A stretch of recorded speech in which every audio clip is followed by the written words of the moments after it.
I can't believe I just had to explain that to you. I don't know, Scott, if we are. I've tried to ask that question like 3 times, and then you proceeded to drop a microphone on your penis. Wait for it at the end of the show. Hey, everybody, welcome to this week's episode of Gosh darn it. Hey, everyone, welcome to this 8 weeks. Oh, my gosh, you can't even do it slow. I think he does it on purpose. No, I don't. Hey, everyone, welcome to this week's episode of Positively Godless. I'm one of your 3 co-hosts, Scott Lawrence, joined by Tyler Zoolander and just Jerry. Welcome back to Season 3. Hi, welcome back. Did you have a good summer? I didn't go to the beach once. Really? Really? Neither did we. You got a new house. Yeah, that's why I didn't go to the beach. Because Address. we got a new house. I'm not telling you my address on the air. That's fine. I gave Scott's address up on the air. Did. He gave it out on the air. No, I did. No, Tyler did, but he bleeped it out, but he didn't bleep out his mouth so people can actually make out. You see the 2 colors in the room? Yeah. Yep. What color does this look to you? The light's probably not really good. What color does that look to you? Eggshell white. Mm-hmm. No, it's actually like a bluish green. This light, I'm going to put a new light bulb in this room. It's a 25-watt bulb. It's terrible. And that's a tan on the... It's dark. Okay. It's a darker brown. It's like a almond color. I think this one was almond wisp. Was that come that way, or did you do that yourself? No, we painted the house. Let me tell you, just a forewarning, if you ever decide to paint your house, fine, go ahead, paint your house. Painting is fun, right? Do not put a minimum of 2 colors in every room of your house. Because it's a pain in the ass to paint 2 colors. So, Jerry, you actually, went to the store, picked out the colors, got the paint, got the paint brushes, got the rollers, got everything home. You and Rich, got all down and dirty and got the paint out and painted the walls and colored it the way that you wanted. Right. Did all and that. I love it. Yeah. I love it. That's good. Scott, what did you do? Go ahead. We hired people to do that. Yeah, that's what I thought. Okay. Way to put in the work yourself there, buddy. I'm a real man. I am. I'm a real man. I hire people to paint my house. Well, because I can't do it. Elsa and I tried. What's that? How much did you pay people to paint a lot of money. How much? I'm not going to divulge. More than $1,000? Oh God, yeah. Okay. Scott didn't want to chip a nail. We probably spent $600 on paint total, and we still probably have $300 of paint left over. Yeah, when they came in, it looked like the ET was being captured. It had plastic everywhere. We couldn't move. We had to sleep downstairs. Did they spray it? No, they rolled it, and then they did the ceilings as well. Oh. Okay. So yeah. But I decided that I wanted, in the living room, I wanted all the walls that went this way, one color, and then the walls that went this way, another color. So there's taping up the corners and taping up the baseboards and tape. Too much. Yeah. All right, do I have to be the one to say it? Yeah, go ahead. You're so gay, dude. Who, me? Or him? Which one are you talking to? Me. So moving on. Yes. How was your summer, Tyler? Is this our show right here? Yeah, we're going. All right. We're boring everybody. Perfect. Summer was great. It was way too fast. As you can see, I still live in the same place, so that's wonderful. Welcome to Coffee Clutch. Coffee Clutch? What? Anywho, Just where you sit around and talk about whatever. My youngest has converted now from his crib to a toddler bed. So I thought you were going to say he converted to Judaism. Nope. Or Christianity. Nope. Neither one. So part of my getting prepped for tonight and, being all ready to go, because it's just me and the kids at home, was there may have been a small child wandering down here at some point, but he seems to be staying in bed, so that's a plus. So, and Scott didn't get a job as a tour guide in Paisley Park. We don't know that yet. Oh, okay. No one's heard. No one's heard a damn word. No one, or just no one? No one I know. I know a ton of people that applied, but no one's heard anything, and it's just interesting. I thought that maybe they were moving very quickly on this. I know, so did I. And maybe they did hire somebody, a staff, and good for them. I hope they do it right. That's all I ask. Do it right. But I was qualified, really qualified, unless they watched the episode where I gave it a really crappy review. Oh, yeah, because you did say about that very last show of his that you saw. By the way, if anybody is looking for a reference, it was the week after before Prince died, so somewhere. It was the week that Chris Mowdy was on, or was it the week before? I don't know. Right, I probably should stop. Okay, so what content do we have for our adoring viewers at this point? Because we may have lost 430 of our 433 subscribers, which means that we lost head case. That means we lost everybody but ourselves. I'm not in for the views or the money. Well, maybe I am in it for the money. So what's been going on in email, Scott? The email forum has kind of picked back up a little bit, with the same type of Paul Ridgway rhetoric of just saying nonsensical things, of just non-researching. He decided in one email to scream at me. I didn't see that one. Yes, you did. Remember the one that I corrected him on how caps work? What caps mean? Yeah. And he played the dumb card of, I didn't realize the caps are on. How do you not know that caps are on? Really? Do you not look at your screen? Do you not proofread a little bit before? Because I know I don't. Because you can see some of the things I put out in email. It's atrocious. I don't have to see what you put out in email. You don't proofread because I hear what comes out of your mouth. Good point. So I talk broken English. I type broken English. I'll miss words and it's funny. But Jerry, you got pretty vocal on a couple emails as well, which is just the one, because they all come in while I'm at work. Did you see that? I just turned into an old man. That was great. Yeah. That was so great. I'm waiting for the paper to come out and so that I can read my phone, which is the biggest screen that you can get, 5.7 inches. But wow, that's the biggest you ever had. I'm not a size queen, so. Yeah, screen. Just the one. Really? Yeah. So, I think Doug started that one, didn't he? I don't know. It was a while back. Only last week, so it wasn't that far back. He screamed that one too. But anyway, it is. Okay. This is what I want to talk about, because this brings up a good thing to kick off season 3 with, in an email. And since we're going to talk about Ridgway, and sadly he's not here to defend himself, and I really wish he would be. Maybe we can get him back on again. But he made a claim in an email that everyone, I think, jaws just drop, where he knows a person who saw a limb grow back. Y'all remember this? Yep. I nearly fell out of my chair. I'm like, even think I wrote something like, I got nothing.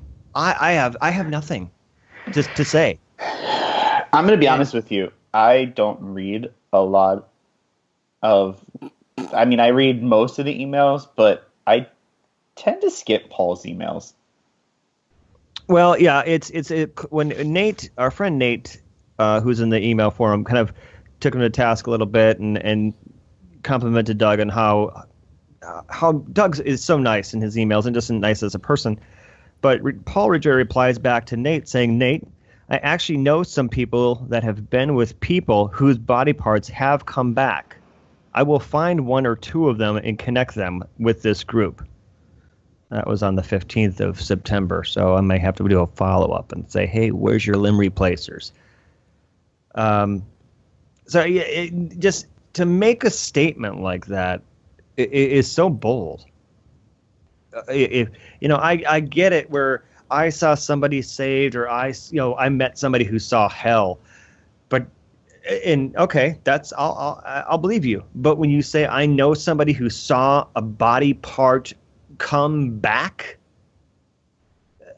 okay, now you're not even teetering on delusion. You have now jumped off to delusion lake, purified yourself in the lake of delusion, if I may use that. That's kind of crazy. That's I don't even know what I have nothing. I still have nothing at all. Because there's what do you reply with? I think I wonder if that was the email where I just flat out said I don't believe you. I didn't call him a liar because there's a big difference when telling something I don't believe them versus calling them a liar. Yeah, there is. And can I read your response? Yeah, go ahead, please. So after your I've got nothing, mm-hmm. a little bit of time went by. This is like 4 or 5 hours later in the day. And so your response was, okay, the more I read, the more I feel to add comments to Paul's email. Okay, let me get this right. Paul said, quote, I actually know some people that have been with people whose body parts have come back, end quote. I'm sorry, but that is the most ridiculous thing I have ever heard in my life. But that's not the shocking thing. It's the people who bought it. I'm sorry, Paul. I don't believe it. And that was me being polite. I mean, I wasn't trying to be rude, combative, but was you being polite, actually. Yeah, I mean, and he did reply because I have the email too. I found it. He's like, Scott, I have a call in. I have a call into one of the men who have been there, and I will connect him with. You read it. Hooked on phonics don't work. Scott, I have a call into one of the men. Let's just quote that one out right there. Right. Who has been there, and I will connect with him and give you all the information and what happened. All caps. Truthfully, 5 exclamation points. And then it's in all caps. I'm leaving tomorrow to go out for Trout Lake. It's just like for this men's retreat. Sorry, Tyler. I didn't mean to scream in your ear. Nope, my fears have been realized, and I hear pitter-patter coming down the stairs. Okay, we got it from here. You can go take care of a little one. But yeah, he just started screaming about his big trip to a men's retreat. And maybe I don't know. But maybe I should give him the benefit of the doubt where caps come into play. But when he wrote truthfully in caps, that was intentional. But to make the statement 2-3 times that he knows somebody who saw something. My cousins, brothers, sisters, fiancés, grandmothers, brother's uncle wife on his father's side 15 years ago. Removed, yeah. Like, I don't get it. What did he say made that happen? Or what do you did mean? He not say, well, it was the power of God? Well, I think it was an answer to Doug's email with prayer unanswered. And Doug, I was just kind of skimming a little bit, talking about, I responded quite simply in a way I'm not sure if it's done before, to heal an amputee. So he was kind of talking about amputees, and I think that's where Paul piggybacked on his seeing somebody knowing somebody who knew somebody's limb growing back, which is so patently absurd. And you don't have anything. Yeah. Oh, is that the one where he was talking about his cup? He kept praying for his cup to be. He's done that before. That's Nate who's done that. Not Nate. No, that is Doug. That's done that in coffee when me and Tyler and him went out with Paul. And he's said, I'm going to pray for my cup to keep warm, my coffee to stay warm. Oh, but yeah, that was funny when he dropped his coffee mug and then. Yeah. and it broke, and then he said he prayed for it to like be healed. That was funny. Yeah. I saw some interesting things over the summer, but I didn't really get a chance to read them because I've been busy with life, my house, and all that stuff. So hopefully next week I'll have like some good articles that I came across that we can talk about. Oh, cool.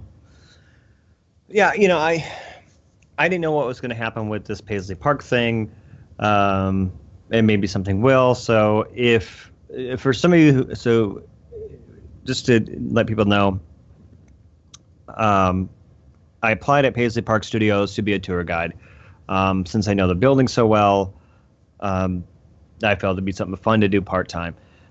So if I were to get that position, I'm not sure how it would affect positively Godless as far as a weekly show, or it just maybe be more sporadic. So just that's my little announcement. And so Christopher Motti will be filling in for me starting next week. So that's my announcement. All right, so where were we? So I wanted to talk about this email that we got about religion and government. Yeah, it was recently, right? What? Was that recently? Yeah. Okay. This week, a couple days ago. And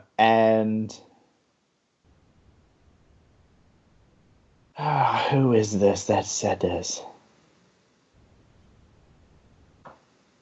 Tom Stewart? Doug. No, Doug. Because he was listen, I'm not defending religion or the Bible or anything at this point. But in the original email, he cites, what is that, 2 Chronicles 15:13, about, biblical law and, imposing biblical law. And then basically someone told him that that this reference is in the Old Testament. Tom Stewart did. Is an historical incident where a king of Israel made a pact with people to do so, but was not a command from God or a carte blanche deal. But he comes back with Mark 16:16. He that believeth and is baptized shall be saved, but he that believeth not shall be damned. Because he's trying to make the argument that God commanded that people that don't believe basically get killed. That passage doesn't say that. It just says that they would be damned, not killed. Damned meaning when they face judgment, then they would be sent to hell. Am I interpreting that correctly, that little passage there? Yeah, I think so. And it's Usually he's on. Usually he's spot on. But I think that was a little off.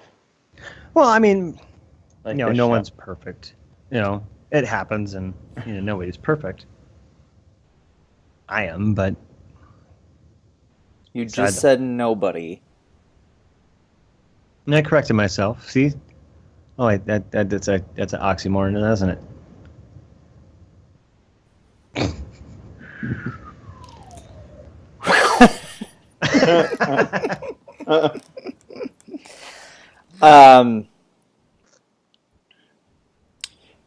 I think that it can still tie into it in a way.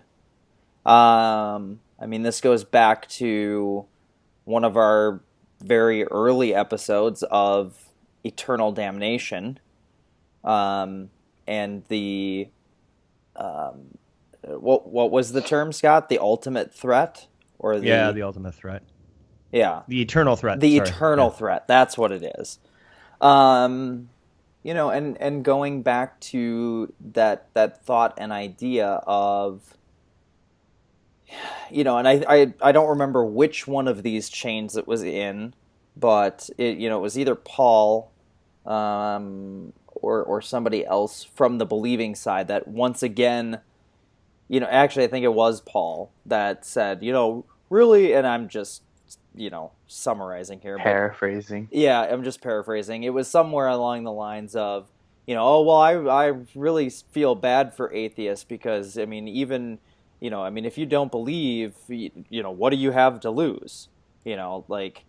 Right. Because and going back to that argument of, well, if I make the bet on this and I'm wrong, then what's the end of it for me? Well, then there's nothing. But if you make this bet and there is something in the afterlife, well, then you're damned to hell.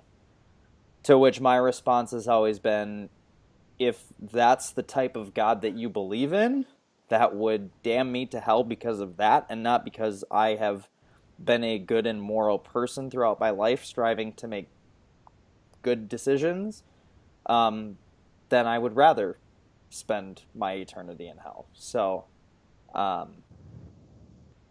yeah, I was not surprised to see that argument come up again in relation to what Doug sent back for Mark 16:16. It's still it doesn't relate directly to what was being discussed about Sharia law and biblical law as much as it does with eternal law and what's going to happen to our souls after we die. So it just doesn't make any sense. I mean, I didn't want to interrupt you. Go ahead. No. I have nothing intelligent to say. Go on. Because if I'm reading this again, this is the one that I responded to, but they need to get a new argument. Just for the record, the Bible does not call for the death of non-believers. I think we had an exchange about this verse several months ago. Your Old Testament reference to 2 Chronicles 15:13 is an historical incident where a king of Israel made a pact with people to do so, but it was not a command from God nor a carte blanche deal. Most importantly, it is the New Testament and teachings of Jesus upon which Christianity is based. And nowhere in the New Testament is there a call for any retribution toward anyone who does not believe. In fact, it is just the opposite.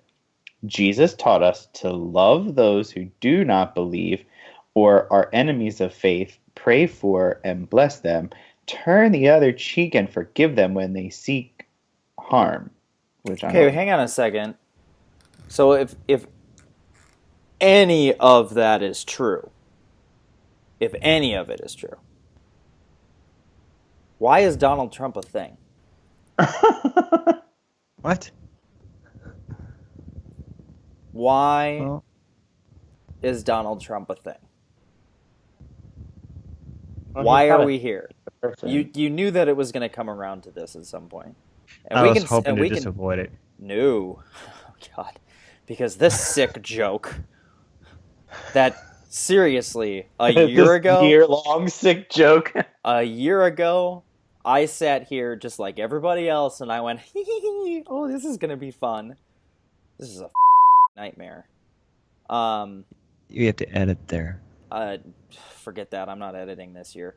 So But that doesn't give you carte blanche to just use true. profanity all over the place. So let's come Thank back you. to that. But seriously, like that's a whole discussion that I want to have, and maybe we don't have Next to week. have it this week. Next week, because next week would be great because that's when they have the debate on Tuesday. Oh, damn, that's right. That'll be fun.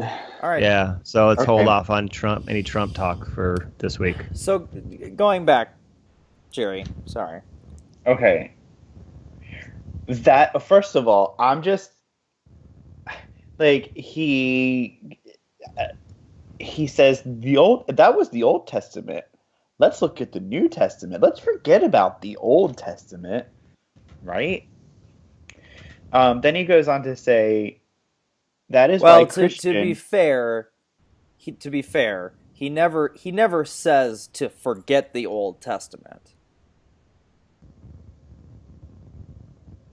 No, but he insinuated it.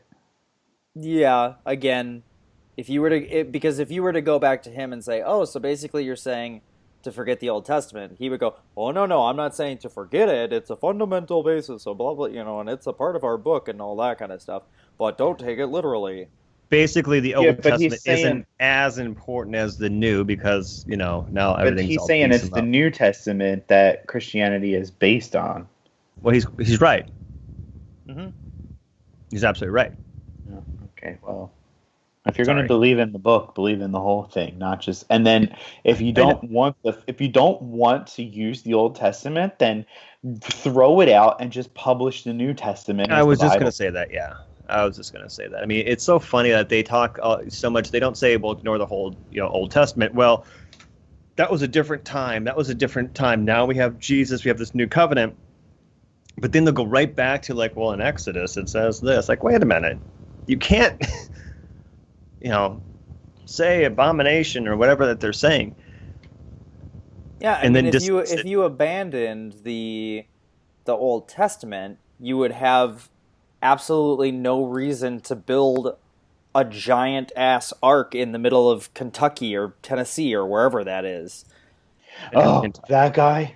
Yeah, Ken that Just guy. going to put dinosaurs on it. Yeah. Did we Because talk about that, or did that just happen over the summer?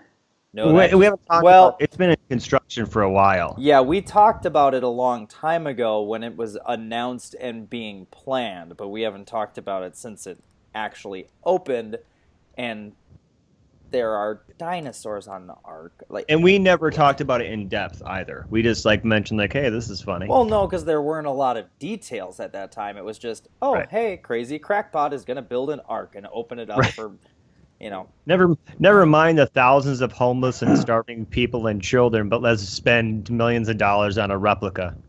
Yep. I mean, who's stupid enough to buy a replica of something? I mean, that's the stupidest thing. Didn't it start out to show? Wasn't it started out to kind of show that one person couldn't just build that big old boat? Or was that kind of something that atheists said? Well, it's just common sense.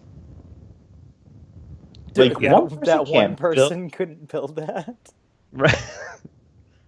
That's the same Not person by that saw the himself. limbs come back. Well, I love my response to this guy. Now, this guy, is he not like a religious, he's a preacher or some kind of biblical scholar or something like that? Expert. They're all experts. Oh, yeah. I'm an expert in everything. I can show him what an expert is. I said, Tom, thanks for the clarification. If Jesus taught to love everyone as one would love themselves, why are gay people still being persecuted?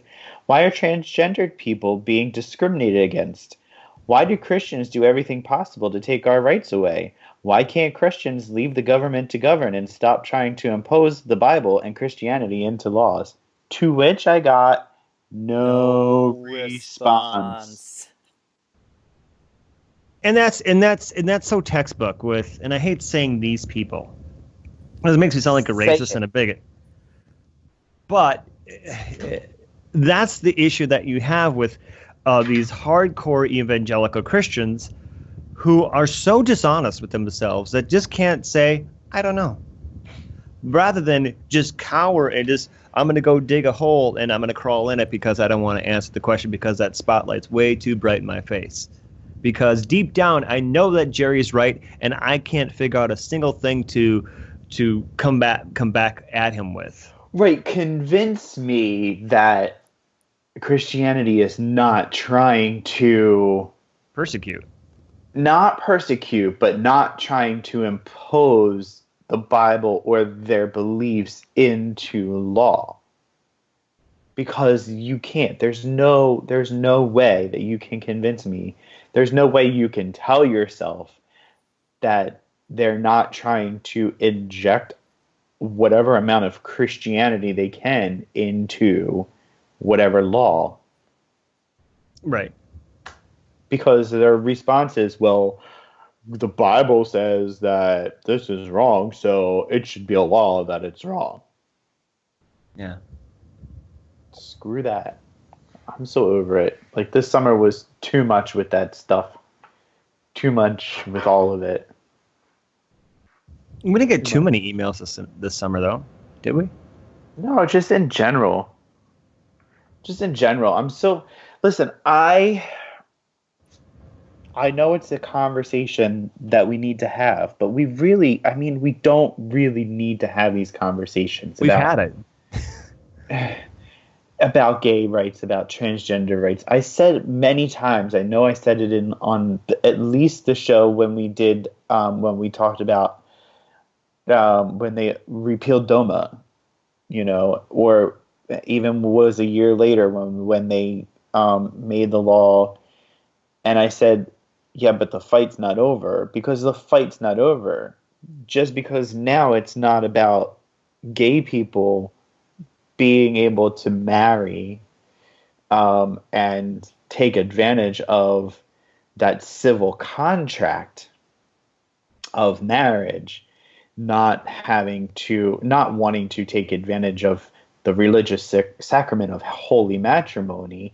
It's just now turned its focus onto transgender people. Now, is that because of Caitlyn Jenner and being so out in the open that, they're just, now they have something new? If Caitlyn Jenner didn't come out so openly and make such a, not such a big deal, but, if Caitlyn Jenner never had happened, would that be but I still don't know why we're having these conversations still after the civil rights movement in the 60s. Here's something that's interesting, and it's just something to ponder, because in this, I'm opening up a big bag of worms. Why is Caitlyn Jenner so bloody important? Chaz Bono did it years ago. Yeah, Candace Cain and Laverne Cox did it before then. That's what I'm saying. Chaz Bono is the son of probably, Her Holiness Cher. Really, biggest pop star. And Bruce Jenner, I didn't know who he was. Is that because it was a guy thing and he was a sports guy and a jock, and all of a sudden he's now Caitlyn? That's why everyone's up in arms, because our masculinity has been taken from us? I don't know. No. I can tell you exactly what it is. Okay, go ahead, please. It is because we now live in a society that is run and is dominated by the freaking Kardashians. That's our society that we live in. Right. I'm sure if it weren't for the Kardashians, that Bruce Jenner transitioning into Caitlyn Jenner, I don't think it would have been as high profile if it weren't for the Kardashians. It wouldn't have been profile. Period. I'm sure, because like if you look at Orange is the New Black and you look at Laverne Cox on that show, and if you even go back to like the mid 2000s, be like 2000, I want to say like 2006, 2007, where Candace Cain was on the ABC show, where she played opposite of one of the Baldwin brothers, and she was. It wasn't a hidden secret that she was a transgendered woman, that she used to be a man, and the Baldwin brothers character still was having an affair with her. Like it's been out there. It's that, but to me, that's like the jumping off point of the transgender conversation. Like Ellen's coming out, in the airport was the jumping off point to the whole gay rights conversation. So you're saying, what is the jumping off point? Caitlyn? Candace Cain, no. Candace Cain and Laverne Cox starting to become a little bit more, and Chaz Bono, like, because that started the conversation a little bit more. Yeah. But being such high profile with the Kardashians, Caitlyn Jenner, I don't think if it weren't for the Kardashians, it would have been a little high profile, but it wouldn't have been as much as it has been.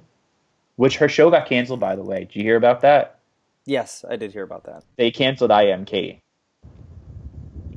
I don't know about it. Uh-oh.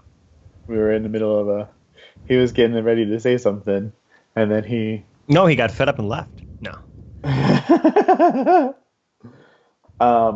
So I'll wait for him to come back. Nice. No, I'm gonna go to pee since we're not talking about anything really relevant. I guess that's acceptable. Is that acceptable for you?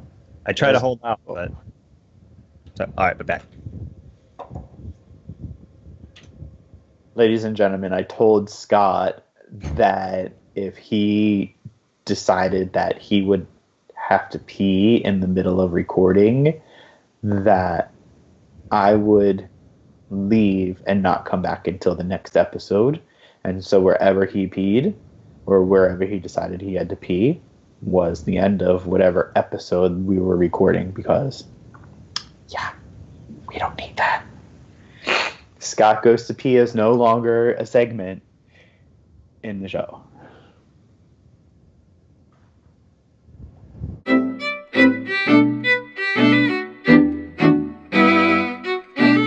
We're going to cut this part out when you were away, Tyler, because we had nothing intelligent to say. Even more reason to keep it in. No, God. Literally? I went and peed. I mean, watch it, but cut it out, because there is something in there that I know that you will use. Wait, I thought that you said earlier, Jerry, that if he got up to go to pee, that it was going to be grounds to end the show. I said if we were in the middle of recording, okay, like if we were actually in a conversation, and then Scott would just say, "I have to go pee." If I interrupted, if I interrupted like I used to. Yeah, but you had to go take care of the kids, so like that's understandable. So I'm not mad at that. Seriously, since we made this switch like a month ago or something like that, he has gotten up once in a month, really? And he's now gotten up twice tonight. It's okay. I mean, it is what it is. What did he want? He wanted water, and then he had to go to the bathroom, right? No, he didn't even want anything. He just didn't want to be in bed. Oh. So has he not fallen asleep? No. He's just laying up there. Yeah. Is there a light on in the room? No, there is not. It's pitch black. There isn't even a nightlight. And my 8-year-old is in there just completely out. But he's... How old is? 2.5. Oh, yeah, he's at that age. Mm-hmm. So much fun. Yeah, he's at that age. All right, where were we? Well, we were talking about Caitlyn Jenner and the Kardashians. Chaz Bono. And Tyler was trying to convince me that the Caitlyn Jenner thing was so high profile because of the Kardashians. And you don't think that it is? No, I believe that it is. Like, I believe that the reason that it was so high profile, it's not as much as it used to be, but I believe that Caitlyn Jenner was high profile because of the Kardashians. Um, I'm a little upset that Caitlyn Jenner was the groundbreaking conversation starter of transgender and trans rights and everything that goes on with people who are transgender. And I think my frustration is not Caitlyn Jenner or not. It's my frustration is that we're still having these conversations about with the religious aspect, like why are we still having these conversations? Okay, can I draw a parallel here? Yeah. How many people, and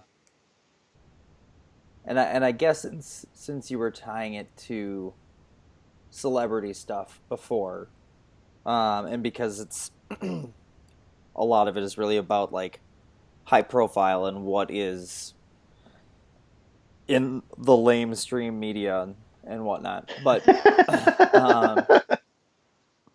so how many people? Well, I shouldn't say how many, but were there people within Hollywood that came out as gay or lesbian before Ellen did? You're muted, Scott. I think Chaz Bono did. Chaz Bono was not gay or lesbian. There's a difference between gay and lesbian and transgender. That's why they have different letters in the LGBTQ word soup alphabet salad. Sorry, that was disrespectful. I didn't mean. No, I didn't take any offense to it. I did.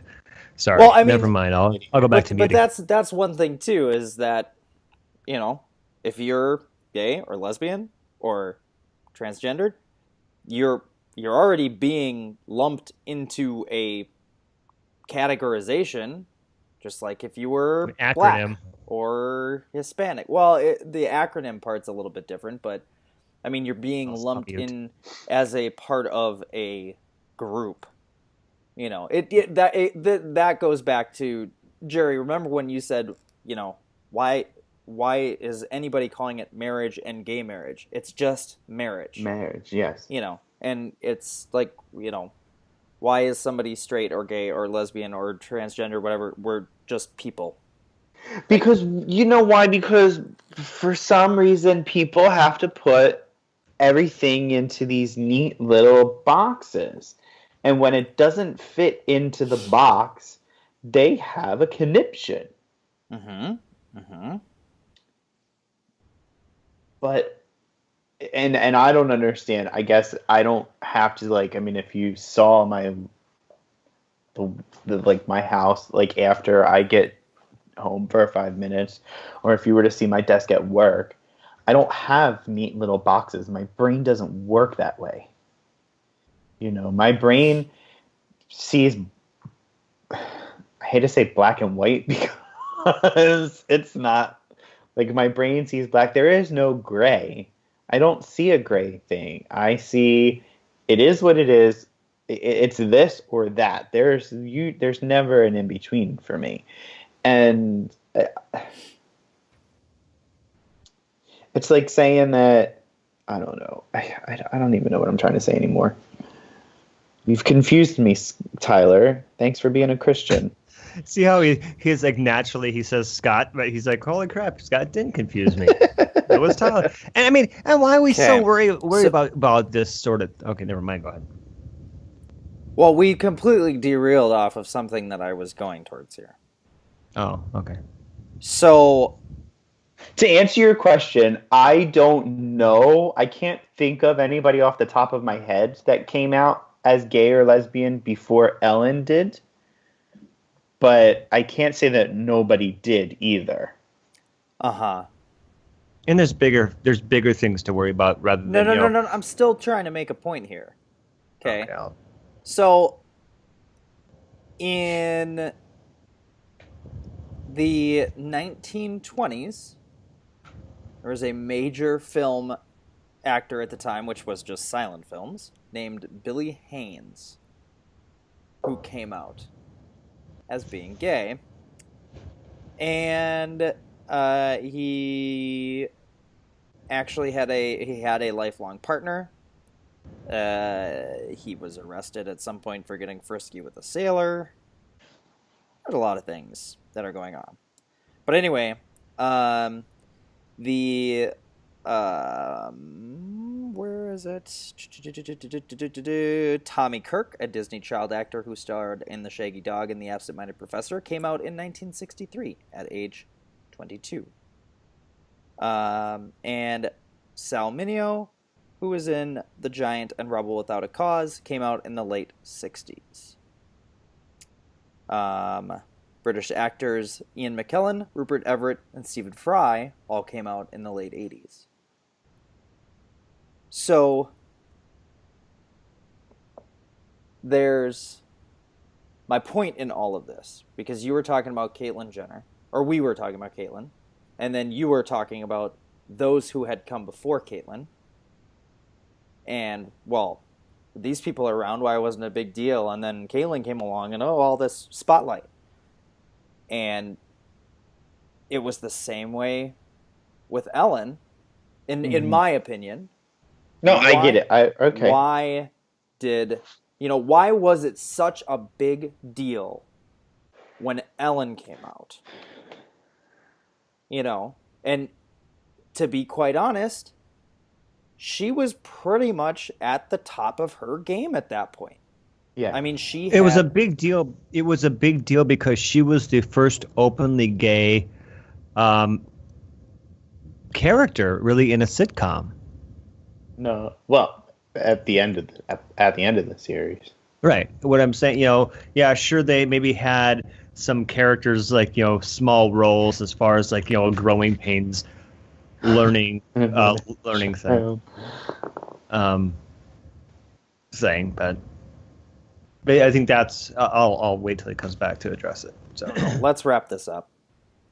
I do want to just have a final thought then.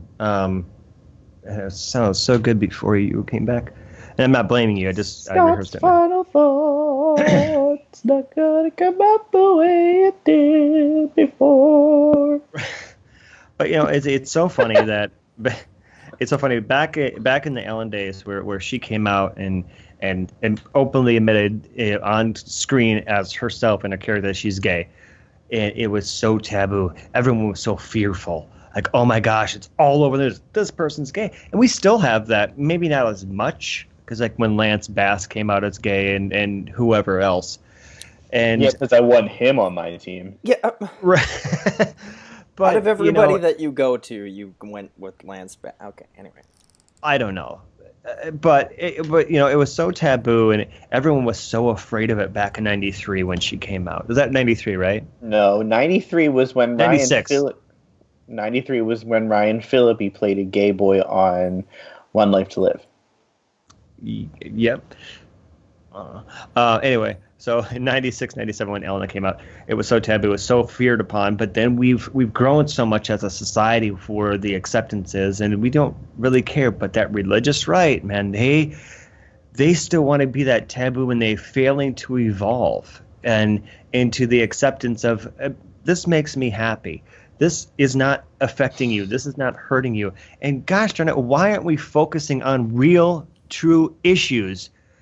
Brad Pitt and Angelina Jolie are getting divorced, man. Real issues. It sounded so good in my head until I stumbled on that word. Can I do another take of that? No. That's it. You're done. And so are we. No. Anybody else? Any final thoughts, Tyler? Go ahead, Jerry. They just say, go to bed. No, go ahead, Jerry. Vote Hillary.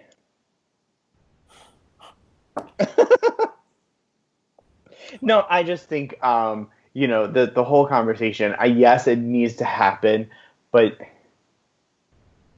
I don't understand why. I don't understand why it needs to happen. Like, why can't? But you just, who What just happened? farted? It wasn't me. Which one of you two? Scott? It had to be that one. It was him. I'm so sorry. Did you just fart in the middle of what I was saying? It was like I'm trying to start a chainsaw. I didn't hear it. Oh, you will on Sunday. Oh, I smell it. I am so sorry. Oh. Is that the Go one? ahead. Because I heard something go like. Was that it? Yeah. You're an idiot. I'm so sorry. Carry on. I mean, I just don't understand, like, why we can't just get over it. And literally, like you said, Scott, why do we focus? Why can't we focus on the real issues, like living peacefully? People homeless that are living out in the streets with no food, and children dying, sick from diseases that they shouldn't be dying from. Children in orphanages, cats being murdered all the time because nobody wants them and they're in shelters. I just don't understand. Tyler. It all comes down to so-called religious freedom. And I think, at least in my opinion, a lot of the right-wing evangelical types in this country, if you were to tell them that the majority of their life is one gigantic first world problem, they wouldn't even know what you're talking about. Because and just keep in mind, I'm making a very broad and sweeping generalization here. And I'm going to say this with a large caveat that not every single person who we would classify on this show as a believer thinks this way. But I do think that it's a majority of believers are completely hypocritical in everything that they say and do in their life. And I think that it is a very, very easy cop-out to say that you are a believer and that you are a good person and that you follow a strict moral code because of your Lord and Savior, Jesus Christ. But on the other hand, besides maybe going to church a handful of times a year and feeling obligated to be a volunteer at the once a year big party that the church holds, and you gotta bake some cookies or help in a soup line, that suddenly that is your redemption for the rest of your awful life that you lead. And it used to bother me a lot more than it does now. And I'm not going to say that it doesn't still bother me, But in the last 8.5 years, since my first child was born, a lot of priorities have changed. And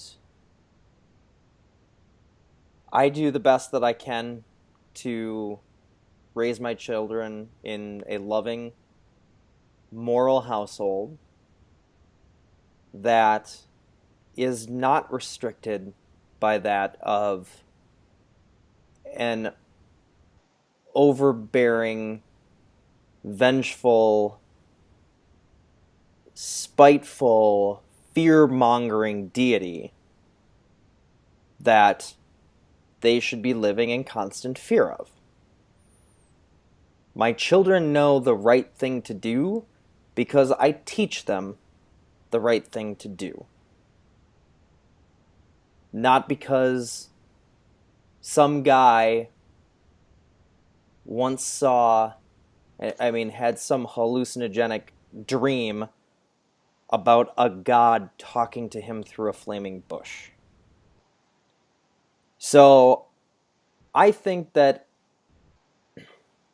there are a large number of very well-meaning, well-behaved, polite, not racist, not overbearing or judgmental Christians and other believers out there. I really do. But I think that the tide has turned in this country to where radical Christianism is more dangerous to the future of our society in the United States than radical Islam could ever be. And I'm going to leave it at that. I was bold. And something I wanted to talk about on a future episode. Yeah. Bring it. I think piggies. Good night, everybody. Out.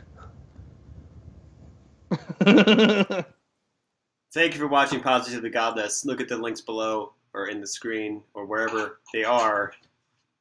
And talk to us. Bye.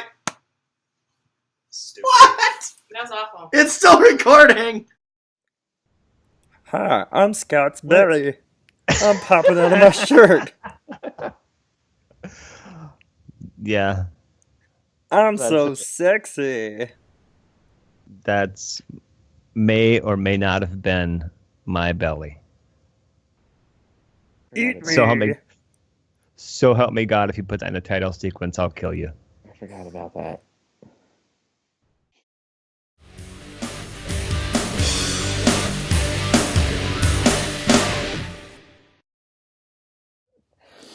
Is this really happening? I got it out. You still can't speak in a whole sentence. I didn't get it out. I have 2 kids. Anywho. The rhythm method didn't work for you. Well, how's everybody? So you didn't get the mic drop? Is he still clueless about the mic drop? Why were you doing a mic drop? I don't get that. Can I read the message again? I read the message. Can I read it? Can I read it? Go ahead. Share it with the class. So, just to give the audience, in case we are live right now, a little backstory. Between Two Ferns aired a interview with Hillary Clinton. If you don't know who that is, not Hillary, but the host of the show is Zach Galifianakis. Zach Galifianakis. Thank you. He does parody interviews, and at the end, he says, "What's the best way to contact you? Email?" And I thought it was hilarious. And then Tyler did a mic drop, and I didn't understand why. Because, first of all, in the group message, Scott wrote, Hillary on Between Two Ferns. Yes. So damn funny. And Tyler responds, I just watched it too. It was pretty good. And then Scott says, what's the best way to reach you? Email? And Tyler says, your mom. And did she? I didn't hear her say that. What? The best way to reach Tyler is by calling your mom because he's banging the heck out of her. What are you... Really? I can't believe I had to explain that to you. Good night, everybody.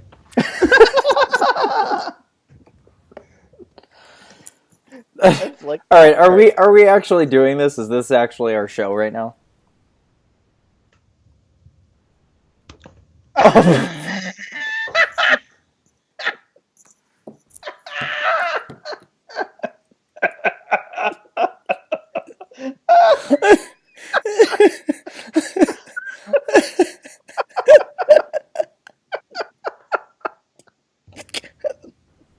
I can't. Why did that just happen? It's on the tip.